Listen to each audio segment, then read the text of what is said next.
Thank you, Bob, and good evening and welcome everyone to our second town hall meeting. I want to thank Bob and Casey Rafferty and Melissa Riley for assembling us and making this conversation continue to happen in the ECC family. And as Bob indicated, we have a spectacular panel this evening. With us, we have Femi Aleo, who serves as Assistant Athletic Director at Roberts Wesleyan College. Latanya Lee, Assistant Athletic Trainer at Malloy College. Matt Collier, who serves as our head men's basketball coach at Queens College. Garvin Nicholas, who is a community organizer and CEO of Synergy Today Foundation. He's a former track and field standout at St. Thomas Aquinas College. And Jermaine Holman, who's an actor, a fitness expert, and a former men's basketball student athlete at New York Tech. And so I'm going to begin with Femi, if you could just start and just tell us a little bit about yourself and what you're doing, and we'll take it from there. Good evening, everyone. My name is Femi Aleo, Assistant Director of Athletics here at Robert Wesleyan College. And in my role, I work with student athlete development. I will be transitioning into the Senior Women Administrator role this year. Thank you. Coach Collier. Good evening, everyone. Can everyone hear me? We can hear you. Am I good? Okay, great. Again, my name is Matt Collier, the head men's basketball coach at Queens College. Been here for 4 years, going into my 5th season as a head coach here at Queens. And again, I'm appreciative of everyone that has joined today, and looking forward to a great discussion about we can move forward on all of our campus with all of our teams. Thank you, Coach. Garvin. Good evening, everyone. My name is Garvin Nicholas. I reside in Brooklyn. I'm originally born in Haiti. I'm an immigrant. Currently, I'm a project manager, community organizer, and the CEO of Synergy Today Foundation, which is a volunteer management organization. And also, I'm a former student athlete at St. Thomas Aquinas. I am looking forward to this conversation. I think it's very needed, and I'm very proud of ECC for bringing this together. Thank you. Latanya. Good evening. Hi, good evening, everyone. My name is Lashawn Julie. I'm one of the assistant athletic trainers at Malloy College. I'll be finishing up my 2nd full year at the end of July. I'm excited to hear the thoughts and comments of other staff members from other schools as well as students. So I'm very happy that this has been facilitated. Thank you. And last but not least, Jermaine Holman. Good evening. Unmute yourself, Jermaine. Oh, hi, everyone. Good afternoon. I'm calling in from Los Angeles. My name is Jermaine Holman. I am a former basketball player at New York Tech. Also was a graduate assistant until 2005 at Tech until I graduated. Spent some time in the professional world working at Scholastic Publishing, which is the largest children's publishing company in the world, based in New York. And now I currently live in Los Angeles, and I'm an actor and fitness expert. Thank you so much. I'll begin with the first question, and that's just simply, what are we doing on our campuses right now? How are we responding, and how, for our alums, how are you responding in your respective communities? And I'll start with Femi. What's happening at Roberts Wesleyan? Sure. So we've reached out to our students, we just finished our 5-year strategic plan. And so it wasn't a reactive measure, but a couple months back in November, we started working on that 5-year plan, which includes diversity and inclusion, making sure that we hear our students' voices, giving them a platform, and making sure that they are supported. So that is something that we are doing on our campus. Thank you. Coach Collier? So far, I believe, the school has put out some statements of support. Of our student association actually had a march today to highlight Black Lives Matter movement. So those are some things that are being done on the individual level. And we're in a little bit of a transition right now where we have a new president that started today. So we're in a little bit of a transition period right now with the interim stepping down. So hopefully in the coming weeks, as get a little bit more in tune with everything that's going on, we can start to do some more concrete things. Latanya, what's going on at Malloy? So the college itself has released a couple of statements in regards to support of Black Lives Matter, as well as the athletic department. We've had a couple of conversations within the athletic department. We had one last night, which was pretty good. We broke out into groups actually, and we had the opportunity to kind of just see what the student population was thinking and feeling. And from the breakout group, we went into a larger group and just talked about, what anti-racism is, non-racist, and, about kneeling and just understanding each other's feelings in a sense. And I hope with further conversations, we continue to make the student body feel comfortable, because I know some people still feel, well, I'm still on a team at a school and I don't want retaliation or anything like that. But hopefully with the more conversations that move forward, people will just feel more comfortable and confident that there's going to be more of a resolve than it just being about, all right, my feelings are hurt, Right. Thank you. Jermaine, tell us about the West Coast and your activism. The West Coast, I've been getting out through the arts, protesting, marching. We're really trying to working on a local level, understanding, educating people on the local level to get out there and vote, understand who's representatives, not only on a more national level, but who is there on a local, because any change that's going to happen is going to really take place on the local level. So we're really just getting out there, using my connections to reach out to people who have a voice, and just really trying to educate everyone. Thank you. And Garvin, can you tell us a little bit more about your organization and as a community organizer, tell us about your efforts. Sure. So my organization, Synergy Today, is a volunteer management organization. We partner with community leaders, nonprofits, and schools to provide them with to provide individuals with volunteer opportunities. So during these times, over the past 3 weeks, we've already have 3 peaceful marches. The first one was we partner up with the Brooklyn Borough President, Eric Adams, for a 100 Black Men March in suits. That was a very successful march, and that happened downtown Brooklyn, from his office all the way to the Brooklyn Bridge.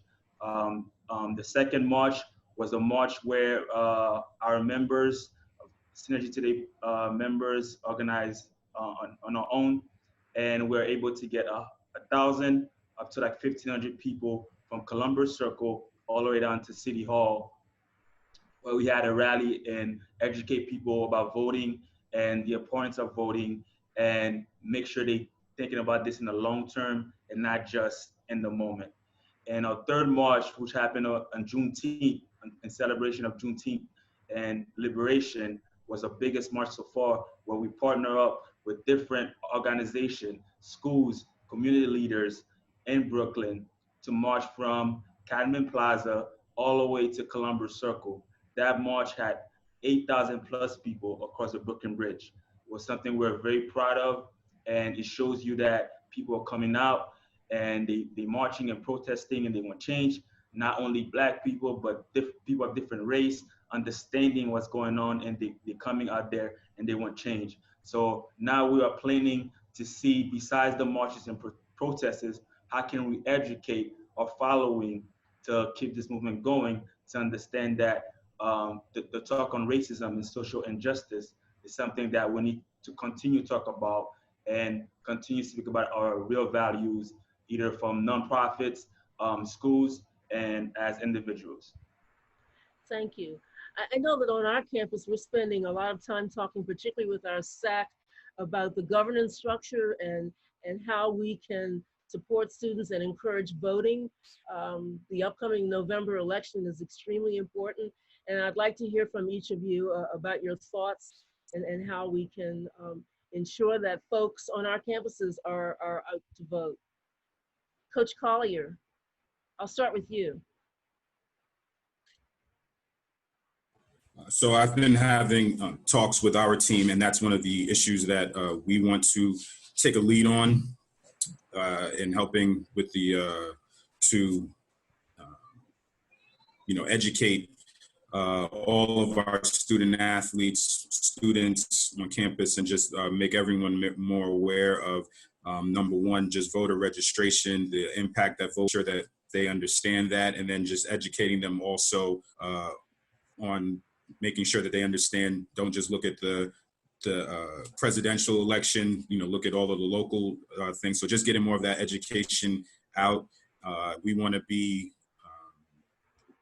part of the lead on our campus, if possible, to get people out to vote and do more of that education. Still trying to find which organizations we will be working with or how that'll all look.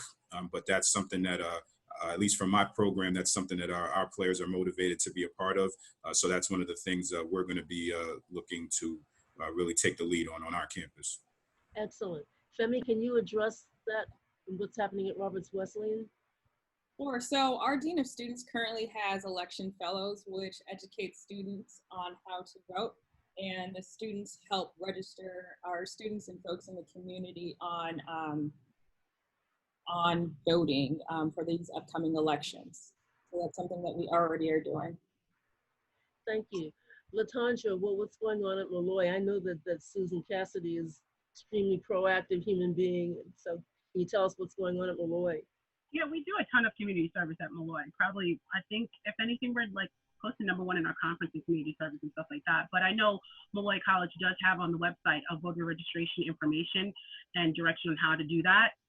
We haven't necessarily discussed it in the department, but I think as a college, we have access to websites and stuff like that to make sure that anybody that needs to understand that, it's on there for them. Thank you. Garvinci and Jermaine, I'm really interested in hearing your thoughts about work in the community. Are we there? Mm-hmm. Okay. Mm-hmm. Yeah, Jermaine. I agree. Mm-hmm. Jermaine, you're on mute. Come on. Oh, sorry. So, sorry. So for myself on my community is basically we're getting out to the arts, and we're trying to get down a lot of filmmakers and have people that don't have the voice to tell stories, even if they're short stories or not. And we're taking that and trying to make that every artist, the world that we're building, everyone is diverse, everyone is together, and really bringing everyone together through the arts that way. Thank you. Pat, can I jump in 1 sec before Garvinci speaks? If I could just go back to the voting part. We've made some outreach to a couple of national organizations for any campuses, as Femi mentioned, and others that, and Matt working with their campuses on projects. And I would imagine that most schools are have other programming going on regarding elections and voter education. But we've made contact with 2 organizations. One is CEEP, that stands for Campus Election Engagement Project.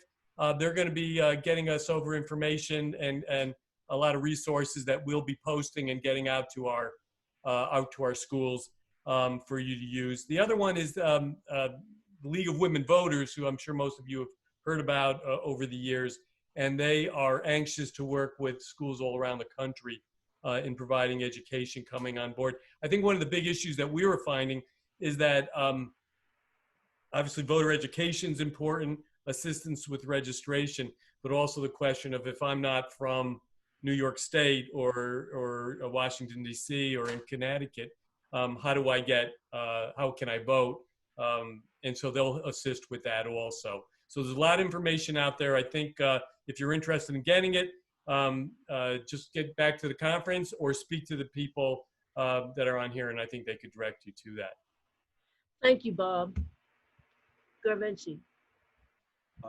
Yes, so in our community here, I guess in Brooklyn, as a organization, what we've been doing when it comes to voters registration is not only educating, using our social media to educate everyone how to vote, when the upcoming local elections are coming up, and to go out there and motivate people to vote, but also educating people on voter suppression, understanding that there's a reason why the lines are so long, and there's a reason why there's so many rules on IDs when it comes to be eligible for voting. So understanding why voter suppression is, obviously terrible, and they need to have this conversation with their community leaders, vote for people that are fighting against voter suppression first, before we get into the whole area of, of voting. So another thing is, as you mentioned, that as an immigrant also, there's a lot of there's a lot of advantage privileges that we do not have, although we are part of the community, although we contribute so much to the community. Yeah. Just a quick example, as a student athlete, when I first came on campus, apart from my scholarship, I couldn't receive any federal tuition. I couldn't any federal help. I mean, when it comes to FAFSA, when it comes to certain scholarship outside athletics and academically. So I think is while we voting for the local leaders in our community, I think it's important for us to push the idea that, hey, our immigrants are part of our community too. There's certain, they paying taxes, they paying bills, so there's certain privileges that they need to have like everybody else in the community. And that's something that me, as an individual and on behalf of my nonprofit is fighting for when we do have this conversation with our community leaders. And it's something that we're going to continue fighting for. And I hope that everybody in this call understand that there are people out there that's been in this country for over 10 years with permanent resident, green card. And some states, they still can't vote. And sometimes they even hold political positions and they still can't vote. So that's something that for people to be aware of and something that they need to advocate against. Thank you. One of the hallmarks of Division 2 is community outreach. And I'm interested to hear from each of you about your thoughts and how we can, as departments, engage our communities in outreach, particularly with the underserved in our respective communities. Pat, before we go on to that, we do have a few questions. Okay, go ahead, Matt. And Casey? The first one was from Michaela Clem, and she asked, where can we get more information about the marches to share with our programs? So I could give one place where you could get the information. For marches around New York City, meaning Staten Island, Queens, Brooklyn, and Manhattan, there is an official page for George Floyd. So if you go on Facebook or Instagram, Justice for George NYC, they post every single day where you will find marches in the city. And if you're not able to connect there, you could also follow my foundation, because I repost all these marches. The Synergy_today on Instagram or on Facebook, and you will find a march for every single day, starting from today and on. Thank you. Do you see another question, Casey, as well? Yep. I'm sorry if I butchered names here at all. Sarah Ockard asked, I'm interested to know what specific steps the conference will take, not just to eradicate racism, but to be proactive to advance anti-racism. I mean, I think that having these conversations is a great first step from the conference level, and just to continue to have these conversations. Yeah, I would agree. I mean, I wish I could tell you that I had the answer for how do we eradicate racism. I definitely don't have that answer yet. But I think that I agree with Pat that I think this is our first step, that we're trying to encourage dialogue We're also, I think, trying to focus on people that could help us move forward. You know, we have some amazing leaders in this conference, from presidents through athletic directors and their staff members, student athletes. We have several of them on this call. We had them on the June 10th call, and we have them on tonight. And what I mentioned earlier, our intent is to create a committee that can help us answer some questions and assist our schools in making progress in these areas. And we're going to take advantage, maybe that's not the right way to put it, but we're going to take advantage of these great leaders and individuals who are willing to get involved and to help, and will speak up. There's a lot of progress that needs to be made. I think tonight, you know, we'll have a chance to really listen to some more things that we have to focus on and try to do better with. Thank you, Bob, and thank you, Sarah, for that question. So I'm going to take a step back from my previous question. You know, again, on our campus, what is embedded in our strategic plan, the university strategic plan, the equity imperative, is just that pathway to the middle class through education and the economic impacts.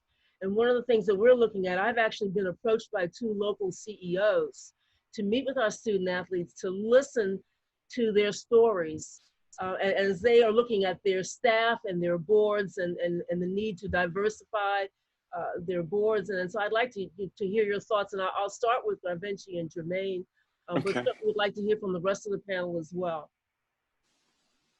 Jermaine? Okay.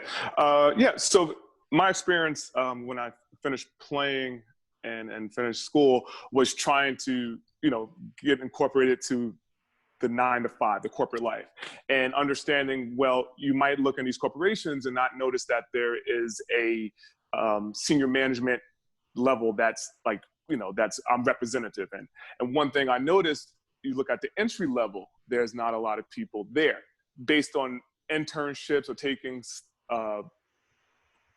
taking chances on new hires from different universities. Like, it wasn't like the normal person from Yale, but maybe from a New York Tech, Queens, or St. Thomas Aquinas, where those companies are recruiting these student athletes that are there and understanding, you know, how it works in the corporate environment and have an opportunity to work. And then that, within 10, 15 years, now you have senior management that's more diverse. That is one step. It's like recruit at the college level, you know, get everyone in an internship to entry level, and then build up experience. Garvinci, did you want to add to that? Yes, I would say that I think there needs to be a more intentional programs for African Americans in these colleges.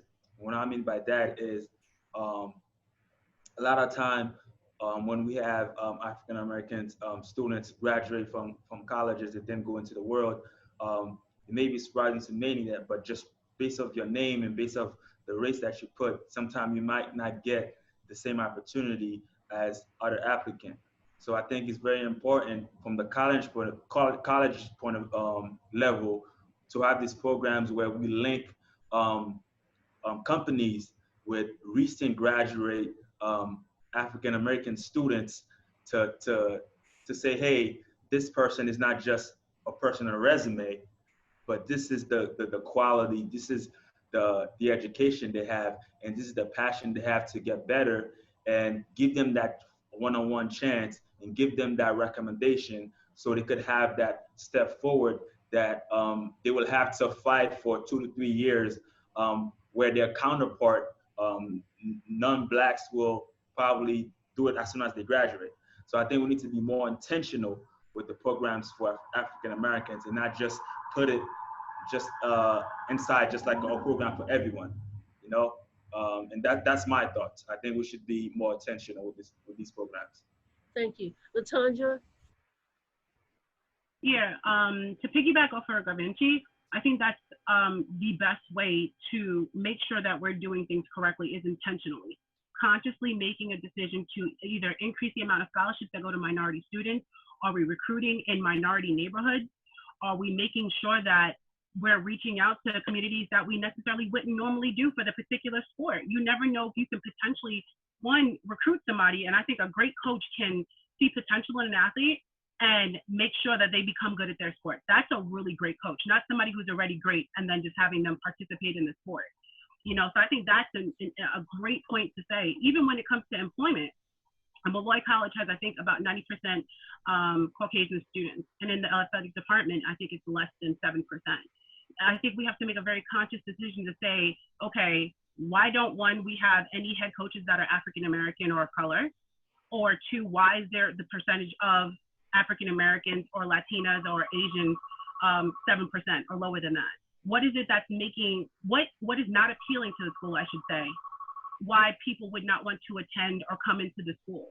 And specifically educationally, I'm just going to get into that real quick. When it comes to programming, and we've had conversations about that personally with some of the coaches and on the bigger forum that we talk about HEOP programs, you know, making that available to our school. And I know that's a bigger scale than just being the school because that's governmental and stuff like that, but making sure that these kids who are in South Hempstead should reflect the neighborhood within the school. Thank you. Matt and Femi, can you talk about ideas and ways that we can engage in our communities, particularly once we are back on campuses? Femi, go ahead.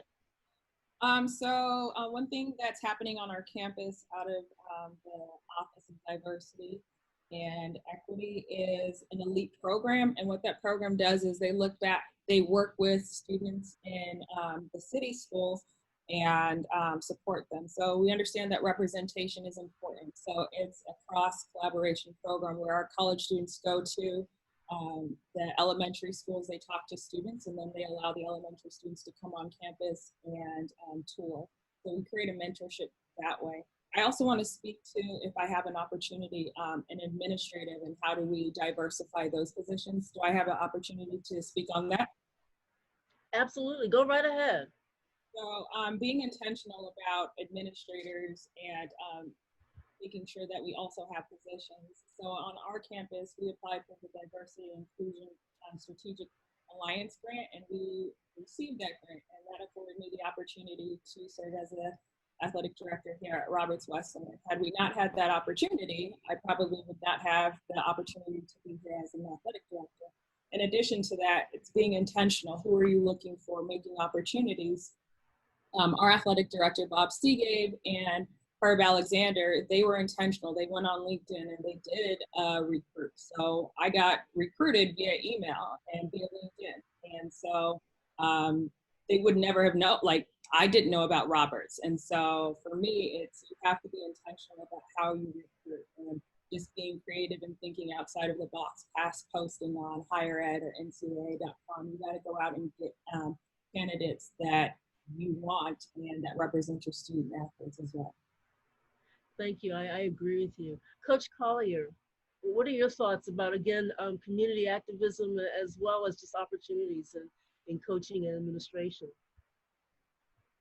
So I'd actually like to look at it from a different lens. So everything I've heard everyone say is absolutely true about reaching out to underserved communities and providing, help and resources, but also feel that in this moment, we have to realize that the problem should not just be focused on the underserved communities and what they need to do better.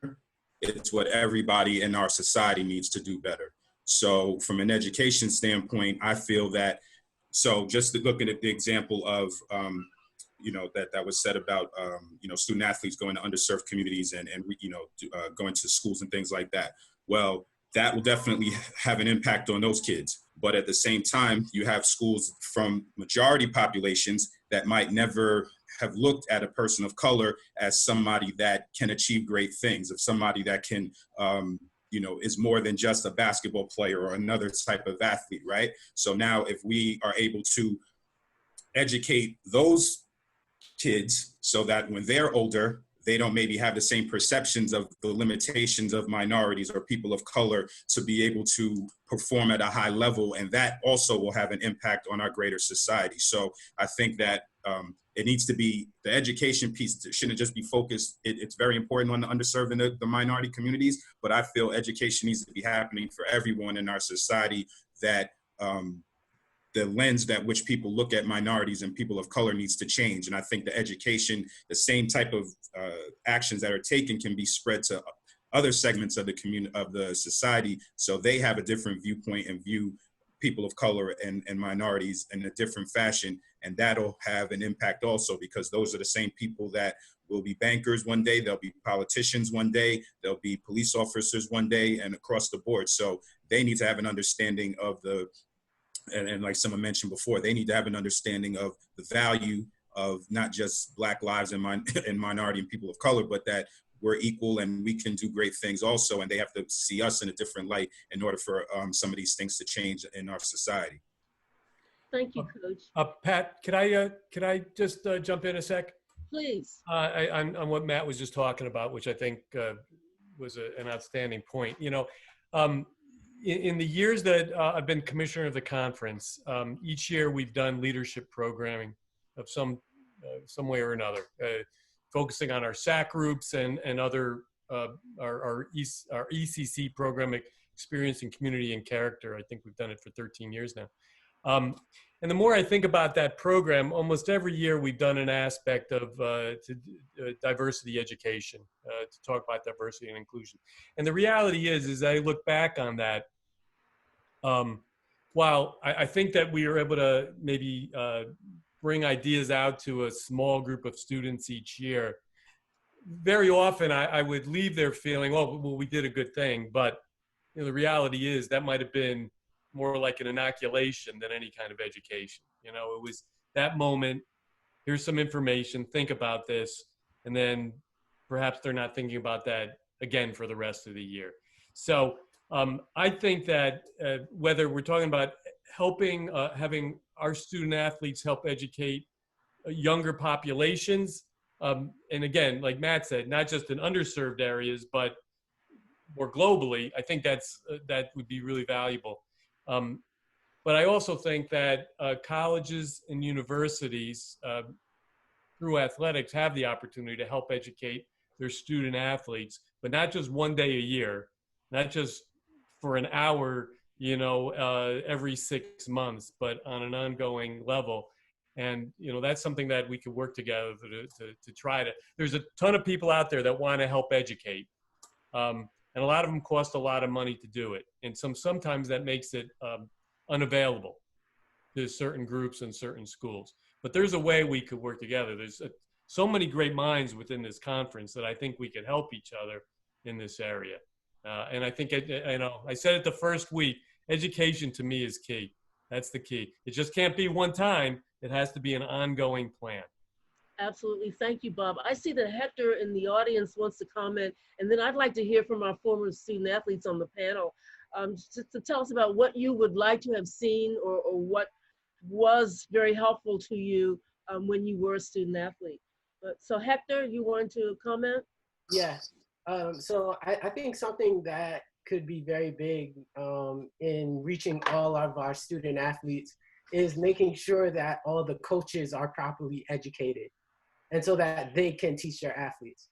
Because athletes are obviously interacting with their coaches directly the most, right? And if their coach is uneducated, and if their coach isn't able to educate their athletes, where are they going to get it from? The few students on each couple of the teams that go to the SAC meetings aren't coming back and preaching to their teammates, right? They're going to the SAC meetings, they're, you know, having a great time, they're learning, but we're being honest, these are college kids, right? They're not coming back and saying, hey guys, I had a great time at the SAC meeting, let's all go get dinner and talk about the SAC meeting. That's not happening, right? And so I really do believe that education not only needs to happen with the students, but with the coaches as well. As a coach, I need to be able to know how to talk to my athletes, what to educate my athletes on in terms of diversity, inclusion, right? But if I don't know how to do that as a coach, then I need the proper training. And if I get that proper training as a coach, I'm now able to give that to my athletes on the daily basis. I don't just go to one meeting with my athlete and never talk about it again. And as the person that recruited this athlete to come to my school, they have a certain level of respect for me. They're gonna listen to me more than that random speaker that they've never heard of before that comes and talks to them for an hour and it's mandatory, we force them to go, right? So I think we have to do a better job as coaches. I know not all of us are full-time and part-time, but we take on this job as coaches because we love to help these student athletes grow. And if we really do want to help them grow, this is something that we need to take on. Thank you, Hector. And I know Destiny is saying that representation is key for her. Jermaine, you want to comment? Yeah, representation is very key. It makes a big difference when your coach's staff is very diverse, because that funnels down to the student athletes as well. So you have different ideas, different way of approaching different situations, and you work collectively to get your point across. One thing I noticed about that I know is within on campus is that most of the student athletes, depending on what team you're on, you're really segregated in many ways. Like you have basketball, yeah, you have that bubble. You have lacrosse teams, which is, you know, statistically maybe 90% white. And then you have baseball, and there's no interaction, you know. And a lot of these kids are from different socioeconomic groups. And I think that education would mix in everyone, like having these on-campus discussions are very helpful, so everyone that's looking from different point of views can understand each other a little better. Thank you, Jermaine. Yeah. Garvin, did you want to share? Yes, I would like to. So all the points about education, I 100% agree. But the second word that follows that is execution, right? So like Hector was saying, and our commissioner was saying, was that, hey, yes, we have this leadership conference, and yes, we go and teach and teach student athletes how to lead and about social injustice, but there needs to be an execution plan right afterwards. What will they do with that information? And so to answer the second question is, what would I wish I saw on campus was a committee that truly not only educate about social injustice, but utilize the student leadership that we have on campus, the RAs, the team captain. And when you utilize those leaders, they'll be able to mobilize other student athletes, other students on campus to join these committees, to come and watch a movie on race, a documentary on race, and then have the discussion about what they just watched, and also partner with other organizations that are focused on social injustice, and have them come on campus and show them the different way they could volunteer and actually execute what they learned, and not just sit with the information and just say, hey, this is what I learned today and I know it, but I didn't share it, I didn't execute on it. So I wish that there was more execution behind the education that was provided. Thank you. Hey, Pat, I have a question. Yes. All right, this one is from Emily Dorco. And she writes, sometimes it can be difficult to get any student athletes to get involved in things that might be outside their comfort zones. Once we are back on campus, what types of programming can we offer from a departmental standpoint without mandating attendance? That's a great question. That's an excellent question. I mean, I know that certainly on our campus, we're trying to immerse our student athlete population in the total campus life and get them involved in student government, in Greek life, and in other organizations as well, and to get our faculty involved in that conversation. Semi, do you have any thoughts? Sure. I think it's student athletes, they're busy. There's a lot that they have to do, but I think it's about finding what they're passionate about and hearing from our students and understanding what is it that you want to engage in, what is it that you want to learn. So I think a lot of times we create, but we ask them what do they need and what do they want. We're going to have a forum with our student athletes on this coming Monday, and I'm hoping that there's widespread participation, but I really sincerely want them to tell me what they want, what do they need, and how can I facilitate what they need on our campus. Matt, what would you suggest from a coaching perspective, and how can you engage your young men? Well, I'm gonna have to put, unfortunately, I'm gonna have to put Bob on the spot a little bit with this, and probably Melissa and Casey also. So one of the things that I know all of our student athletes kind of rally around is gear, right? So of everything that that we're talking about and what is important to people. And I think as Americans, I think there's things that we can kind of, everybody should be, if you're an American and there's everything that you should be on board with. And the two things that kind of jumped out to me, one is from the Constitution and one is from the Pledge of Allegiance. So the two things are created equal, and the other thing is justice for all. And I think those two statements kind of encapsulate everything that we're talking about. I think regardless of socioeconomic, race, color, all of those things are things that all Americans can get behind. So what I was thinking was, and this might be too grandiose or whatever, but it's my thought, across all sports, across all teams, and I don't know how it would happen, especially in these times with budgets, but you know, these kids love gear, they love t-shirts, they love things like that. And I was thinking if, you know, for everybody, if everybody could get like, you know, a t-shirt or just something, even if it's a little wristband with just those two things on it, I think that'll keep everybody remembering what, you know, as Americans, the things that we hold dear. And I think it's something that everybody can get behind.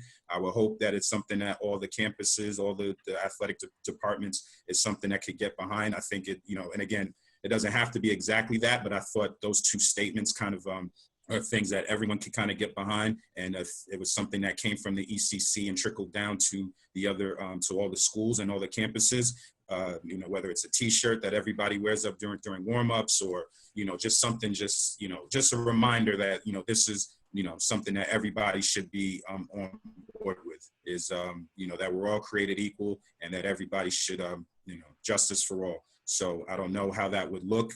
You know, like I said, I hate to put Bob on the spot because, you know, but it's something he's got plenty of money in the budget. So. But you know, again, you know, but it's just, you know, I just think that you know, something like that, you know, it can show unity across all of our teams, across all of our campuses. You know, it's something that could kind of bind us together. It could be something that's unique to the ECC. And you know, and again, it doesn't have to be those exact things, but those are two things that I thought, you know, could look good, you know, on a t-shirt, and also kind of keep everybody's, you know, mind on, you know, this is what we're all striving for, and hopefully it's something, or it could be a little something different, but just something around that that people could get behind, and hopefully keep the focus, you know, so once we do get back to school, we start playing, life, you know, hopefully goes on in somewhat of a normal fashion, or whatever the new normal is. It's something that we're still supporting, something that we're still, you know, recognizing, and hopefully things that everybody can be on board with, and you know, everybody participate in. I think that's a great idea. Hey, Pat, we have another a statement. Yes. So I'm going to kick it to Hector. I just wrote briefly in the chat, if you can see it, that I believe student athletes need to have a seat at the table in some capacity where decisions are being made, right? Because any decision that we make as administrators, as coaches, affect them. And to throw any type of rule or any type of regulation onto them without consulting them first, I feel like, and not to say it's totally wrong because we've been doing it forever, right? But I think if you come to ask me as a student athlete, if I'm a student athlete and my coach, my administrators come to me and say, hey, how do you feel about this rule? Or we have rule X, Y, and Z. Which one do you believe would be best for you?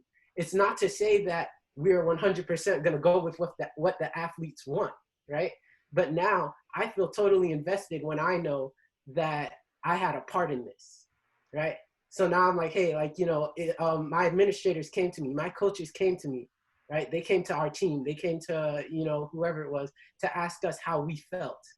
Even if they choose not to go with how we felt, that's okay. At least I know, like, hey, I had a shot. Sometimes they will, sometimes they won't, but I know I had a part in it. But to not have any part in it at all, and to just rules be thrown at us, or, thrown at the athletes, like, hey, you guys gotta abide by this. You gotta abide by this. And obviously that doesn't go with things that are egregious. Certain things that are egregious, there is no leeway with, obviously. But however, I do believe there are certain things where we can conversate with our athletes a bit more and get them more involved in some of this decision making. Thank you, Hector. I mean, I really think Can I jump in on that for a second, Pat? Sure, go ahead. So I totally agree. Before I talked to my team about everything that's going on, and I kind of gave them the space. I said, hey, I think we can try to get some positive momentum behind something, and attack it this way to use the energy that we all have right now. But I let them decide, and they discussed it among themselves. And the thing that we came back with was the voting thing because I agree that if I just say, okay, guys, this is what we're going to do, if they're not emotionally invested in it, it's not going to have the same impact.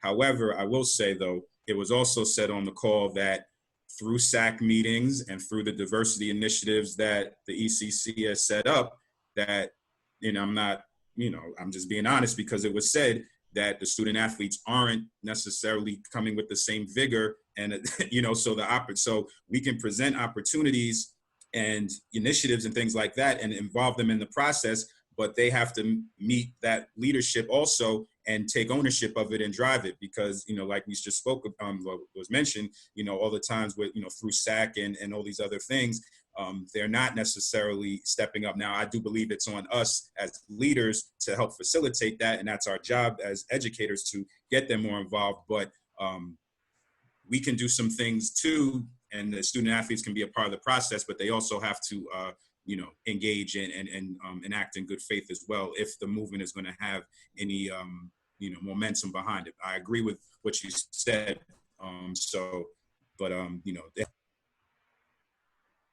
Thank you, Coach. And Destiny is saying that it's important that student athletes feel that they can express themselves without any punitive reaction from administration or coaches. Pat, can I'm glad Destiny brought that up. That was, I had written down some notes, and that was one of the areas that I did want to just mention and just try to maybe get some dialogue. That I felt, one of the themes I thought that came out of our first session centered around that. What can athletic departments do to make a safe place for student athletes to come forward if they feel that they're not being heard, if they feel that the victim, whether it's from whatever level that they feel they may be the victim of biased behavior, improper behavior. One of the things that I heard a couple of times is that the settings aren't always conducive to a student athlete feeling safe to come forward and be able to report what their concerns are, and feel that they might be able to get some kind of resolution from it. And so that goes back to a little bit what Hector was saying, what Matt was just speaking about, what others have talked to. Because I think that could be a really important step that could come out of these discussions and the discussions that you have on campus. The voice, if student athletes feel there is no voice, whether it's with decisions that are being made within a team or things that they see that are occurring on their team or from other people, then it gets to be really dangerous ground. And so I would just throw that out and maybe get some comments on that. Thank you, Bob. And I'd like to hear thoughts as once we are able to get back onto campus, the whole idea of the student voice, civil disobedience, and students expressing themselves once they're on campus, and how we can support them. There was a question about marches, and so once students are back on campus, if they want to engage, particularly I know our students in Washington, D.C., there are demonstrations every night. If they want to get involved in those kinds of activities, how can we support them and make sure that they feel safe and that they can express themselves? We talked a little bit about the response to the national anthem on the last meeting as well. So I really would like to hear some thoughts about that. Garvin, looks like you want to speak up. Oh yeah, just quickly to what Bob was saying, I think the one thing to make student athlete or all students feel safe in environment is being intentional about our values, right?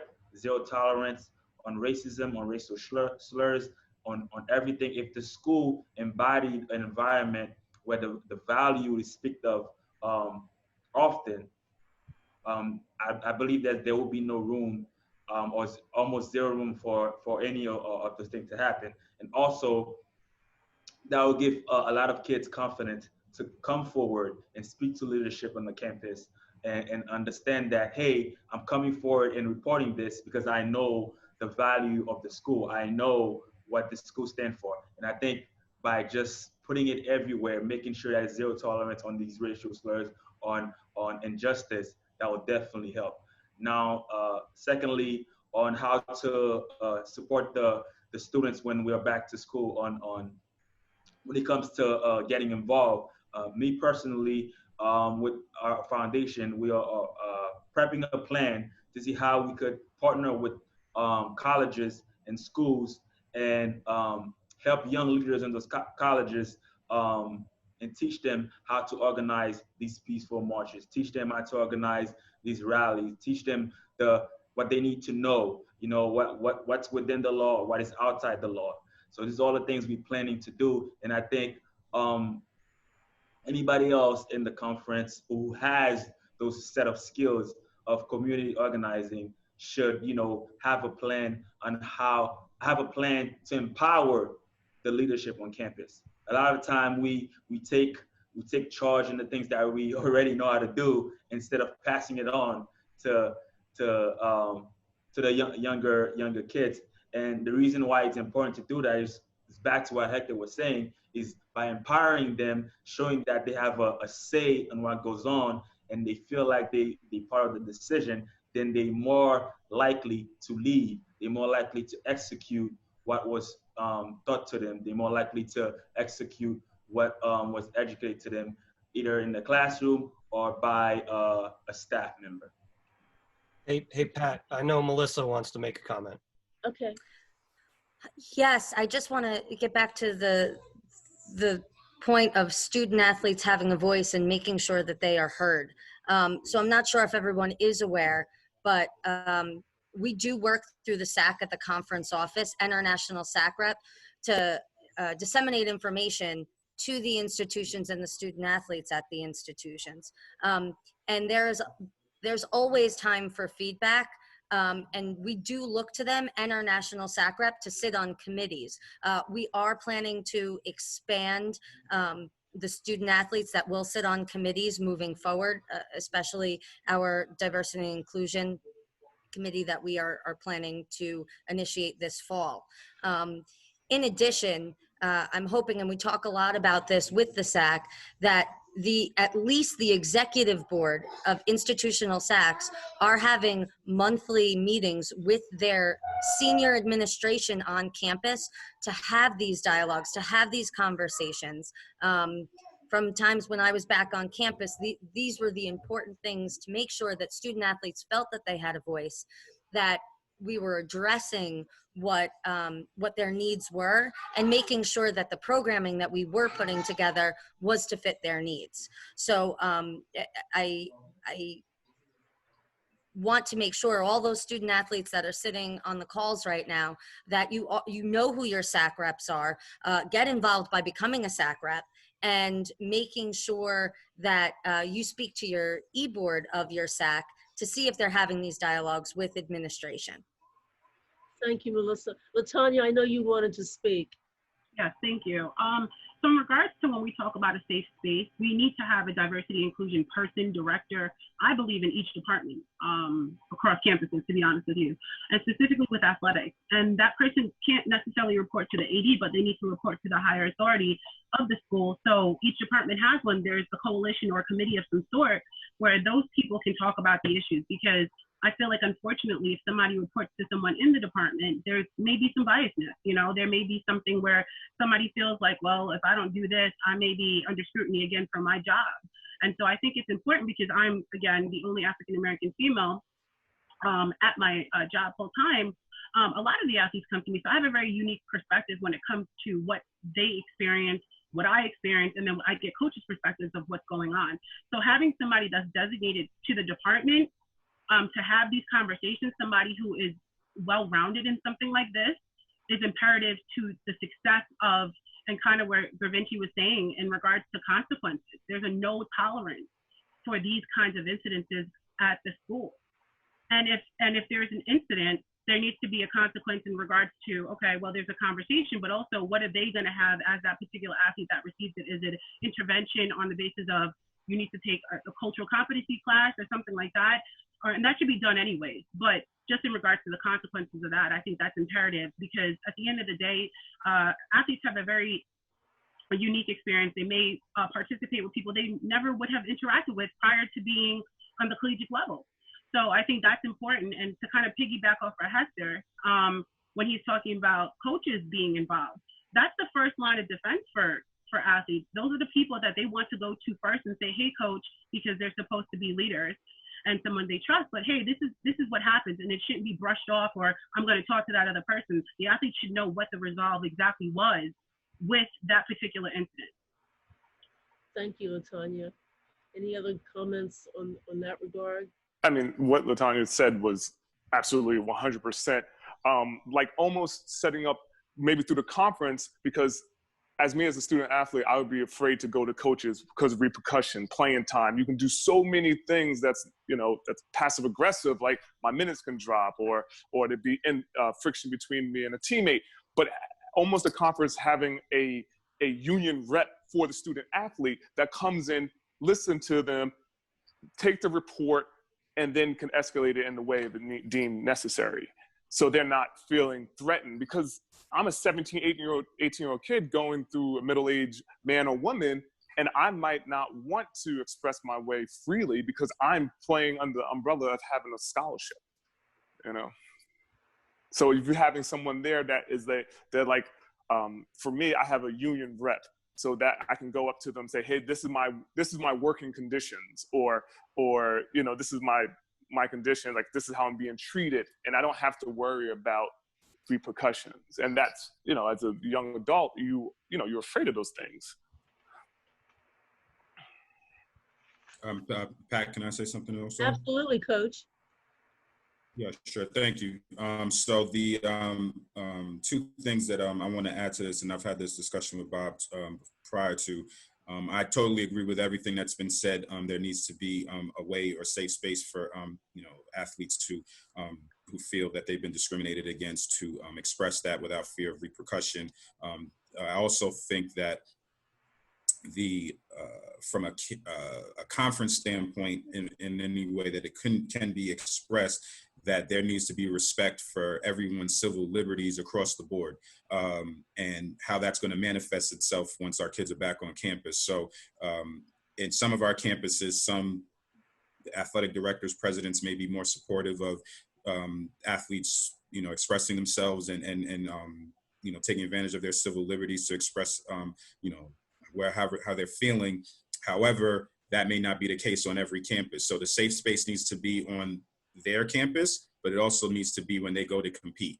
So that they make sure that they understand that there won't be repercussions, or them meant to feel, that it's not okay for them to express themselves when they travel and go to play other schools, whether it's in the conference or outside of, non-conference. Now that obviously might be a little bit harder to, get across, but, it's something that I think we need to make a strong statement as a conference that, number one, on our own campuses, that our kids, our athletes, and they are going to be respected and their civil liberties respected, but also regardless of people's individual feelings, that when they go to other campuses, that the expectation is that they're respected as well. From a campus standpoint and from an athletic standpoint, other thing that I discussed with Bob is potentially the education of our other constituents that are involved in college athletics, most notably officials, where maybe it's made clear to the officials that regardless of how you feel about, someone, again, expressing us, and exercising their civil liberties, regardless of how you personally may feel about it, it won't be tolerated that, you will be able to retaliate or, use some sort of, inject your personal feelings into ways. So definitely not so from traveling to different campuses, I think is important that our kids have a safe space, but also on the playing field, that they have a safe space to express themselves and exercise their civil liberties. Again, I don't know how that looks from a conference level to, to get that, something that we are on, looking to do to make sure that that point is made. But I think it's important to everybody that we're dealing with that, with the expectation is that everybody's going to be respected across the board. Pat, I want to follow up on that, Pat. I just wanted to comment because as Matt did say, we spoke about this, but we've also been speaking about it during our spring coaches calls and our calls with the athletic directors and presidents just last week. Two of our presidents are on this call tonight. I think that's both points are extremely important. First, with my opinion, student athletes' right to express themselves, I think, has always been important, and hopefully we'll have a greater understanding there. And I think what our plan is to do is reiterate our commitment to good sportsmanship and understanding.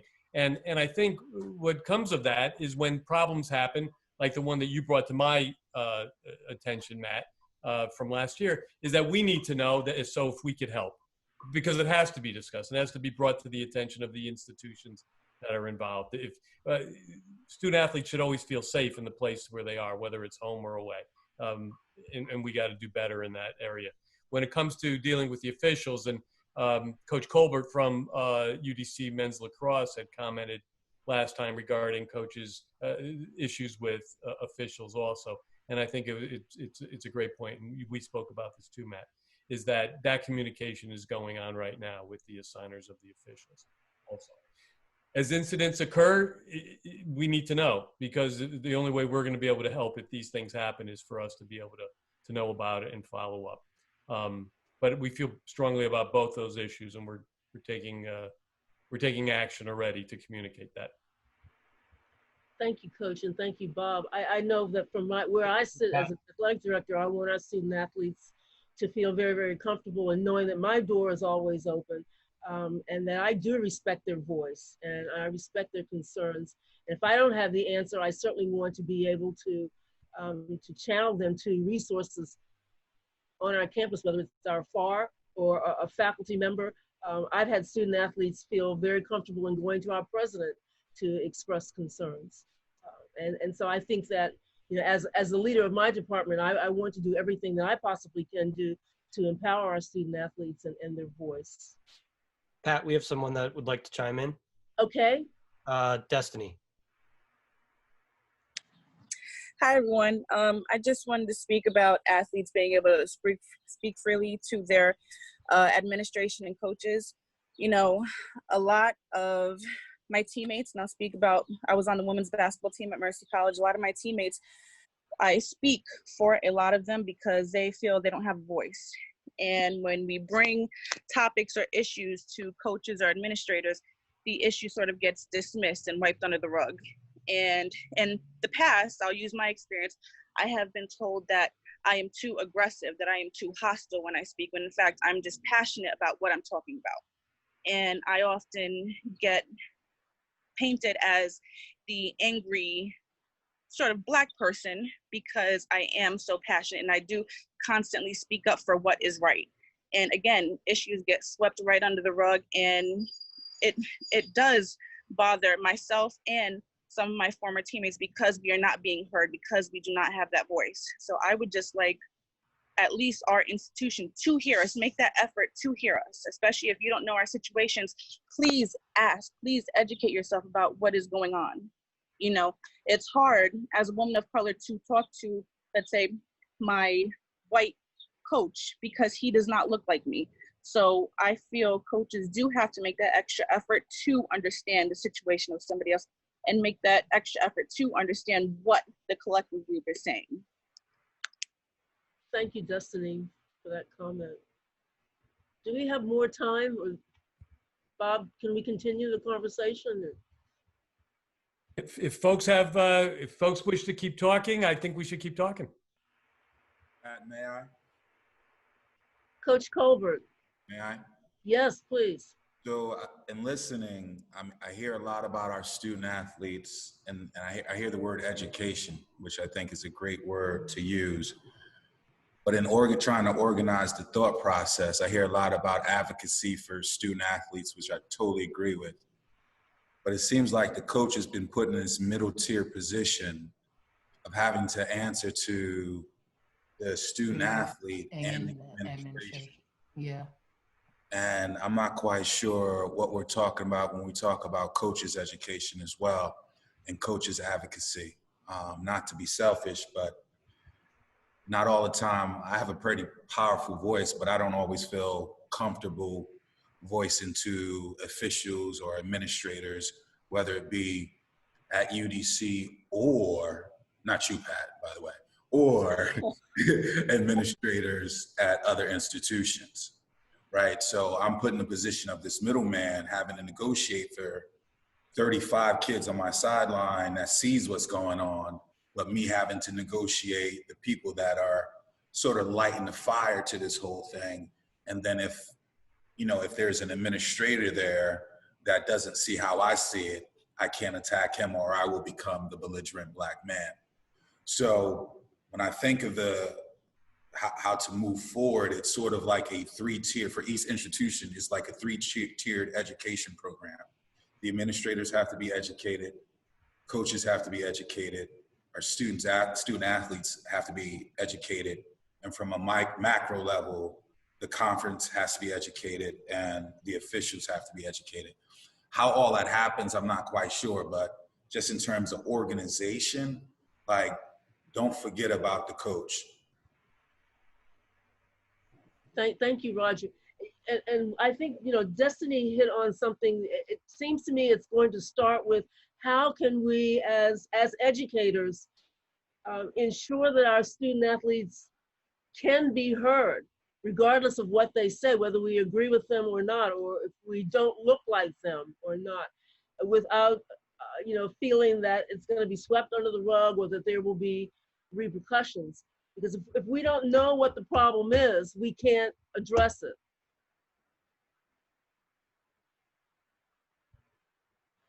And Roger, you've been very, very good about, bringing your concerns certainly to me.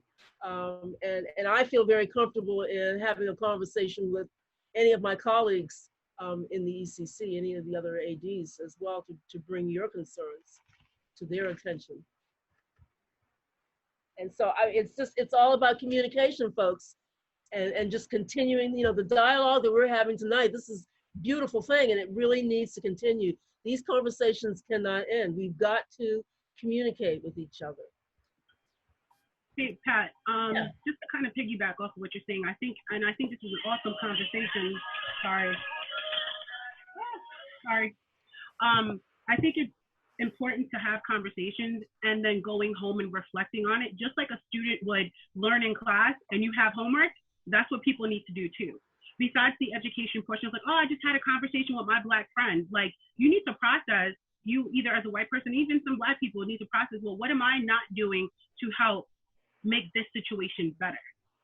I believe that I have athletes who are very comfortable with me, and I talk about race all the time because I'm the New York State Diversity and Inclusion Chair for athletic trainers. So I feel comfortable hearing their stories, but who do I feel comfortable talking to too? And thank goodness I do have a couple of coworkers that I am able to talk to about some of the situations, but when it moves up in tears about that, kind of like what Roger said, it's almost like there's a hesitation of some sort. You know, there is an intimidation factor, to be quite honest, when it comes to certain things. You don't want to seem, like Destiny said, the angry Black person, especially if you're the only one, because then it's like, oh, here they go, starting some stuff. Right. And, you know, we hired you, you know, we double checked, you're female and you're Black. What else do you want, you know? And so, unfortunately, those are the stigmas that we have to deal with. And like the passion that comes with my conversation, my tone may change, and then you become the aggressive person. And so you kind of stuck between a rock and a hard place with, all right, I understand what this athlete said. Now, if I report it, then it's going to be a bigger thing. So what is the procedures and policies moving forward is my question for each institution to deal with stuff like this. I'd like to speak on that. Femi, yes. So just from my perspective, I was a former student athlete at Grambling State University. It was a historically Black college. And I went on to play my last year at Southern Miss. And so I could say that, one, there was no diversity on that team. I was the only one. And so I understand that point of just not being heard, not being seen. And like for a student athlete, especially, 18, 19, 20, it's demoralizing and it's hard. And so I think that a takeaway from coaches is that you have to listen to your student athletes. You have to be able to hear them and create that culture where everybody can come to you. For our students, I've been on our campus 8 months, so I'm still working to build our relationships. But during our kickoff meeting and addressing athletics to our incoming students, we do have our handbook, and we did have a committee that looked at our grievance policies and how can students be heard. And so we have a policy where if a student has an issue, we encourage them to go to the coach. But then there's the latter that if it's not addressed at that level, they meet with an administrator and we have a conversation. And so our goal is to empower our students to be heard and to be able to advocate for themselves. And then to go back to that coach and have that conversation. And then after you know, if they've gone through the steps and the policies, because that's a life skill, is being able to advocate for yourself. If their voice still isn't heard, that's when us as administrators can come in and support and try to mediate those conversations. But I think it's a difficult place when we do support our coaches, but we also have to support our students. And so how can we meet in the middle and make sure that everybody's voice is heard? And so we have a solution for that. I'm here. But I do think that you have to hear both parties and be able to see your student athletes and also amplify their voices, because there are situations that you may not have to face that they face. And so being able to listen to them and understand and just take a step back because it might be something that you don't have to deal with in your day-to-day world. But just because it doesn't exist for you does not mean that it's not real to the student athlete. So being able to hear that voice and just listen. Thank you, Femi. That's a great point. I think, Hector, did you want to chime in? Yeah, just briefly here. I had wrote in the chat quickly that I believe we need to do a deeper dive into why the student athletes don't feel safe so that we can properly remedy the situation. Right? Because in order to fix any problem, right, we have to get to the root of it. We can't simply throw solutions at something without understanding why it is the way it is to begin with. I think one of the ways we could do something like this across the board, not only for our student athletes, and I believe, Matt, you had mentioned this, it has to be the athletes, right, administrators, coaches, kind of like across the board, is we could have some kind of survey or something for our student athletes, administrators, and coaches to test and understand where they are in terms of their knowledge on certain things, right? And we know what we need to teach, right? We know, okay, we understand that there's a low level of understanding of racial injustice in my group at my school. Or I understand that there's a high level of understanding at my school. Right? There's many different schools in the conferences, all different situations. We're all different, right? So I think there has to be, at each school, specific school has to understand their own demographic to be able to move forward and make the right decisions for their institution. And I believe some kind of survey, obviously that would have to be vetted, I forget exactly how the process goes, but you have to make sure that you send it up to like Albany or whatever it is, and they test it and make sure it's good to go. But I think some kind of survey that, obviously a random survey just to get a base understanding of your audience could be huge in trying to remedy everything. Thank you, Hector. I mean, it sounds to me that one of the beginnings of understanding really starts with the recruiting process and the coaches really understanding. I mean, you're having conversations with these prospective student athletes and their families and really getting into deep, really figuring out, you know, who are these individuals, you know, where are they coming from, and maybe trying to tackle some of those questions from the recruiting base, just from the very beginning, just understanding who you are bringing to your campus, and then making sure that they understand the campus culture.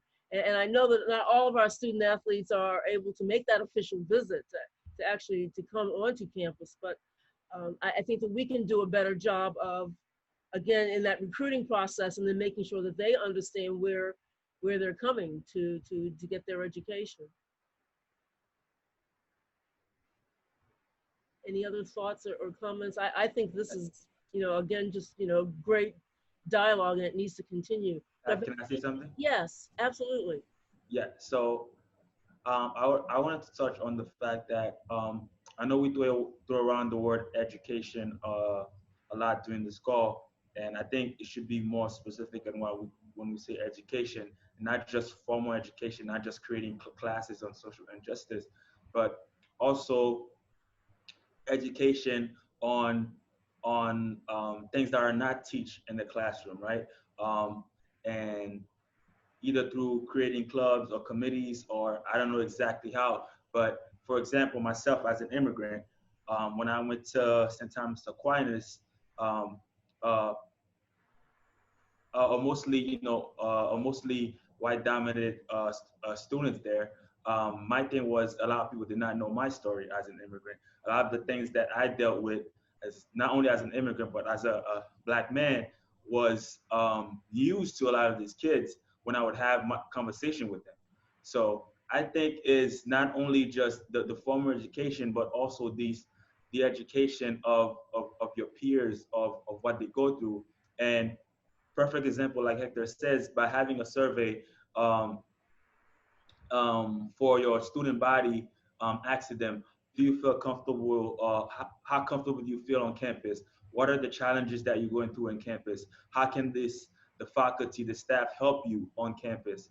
I felt so strongly about that. I had to go out and, I wrote my book on immigration, because I felt like a lot of time I had this conversation with student athletes and staff, and they would look at me like, we had no idea that you were going through all that.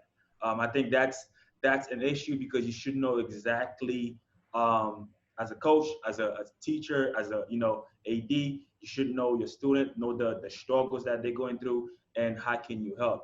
So I don't want us to just say education, just the word, but really be intentional with the education. This is about inclusion, right? So we need to be intentional about education of culture, educational on injustice and all that stuff, but not just the formal part of the education. And then afterwards, execute. Okay, so how can we prevent this?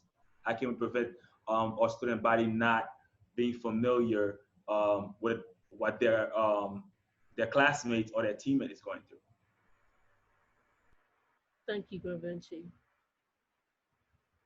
What I'd like to do is ask each panel member to give us some closing remarks and thoughts.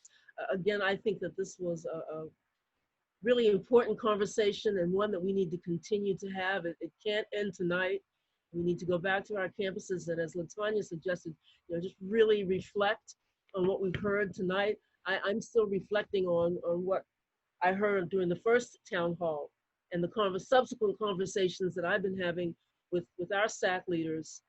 And I want to continue to have these kinds of conversations with our staff as well, to make sure that we are open and that we are providing a great experience for our student athletes. Again, they're students, they're athletes, but we are about the whole person and developing the whole person. And we need to understand that whole person and who they are when they matriculate to our campuses. And so I'm going to start with Femi. If you could just give us some closing remarks.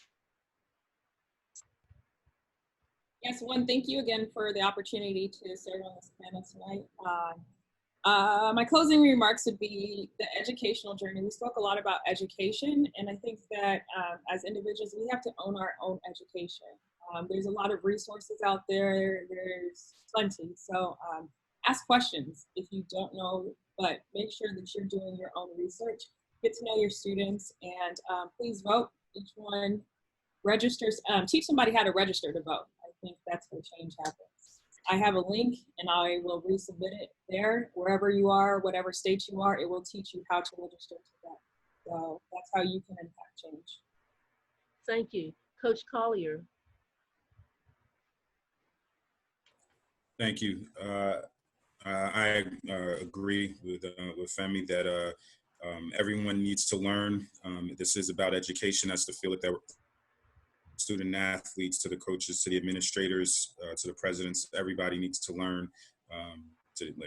Everybody that's involved in college athletics. I think if everybody just operates from a position of empathy and also just wanting to know who they're serving and who they're working with and the different people that they interact with, that makes a big difference. The desire has to be there. I think it is. I tend to trend on the positive. I think most people are good people.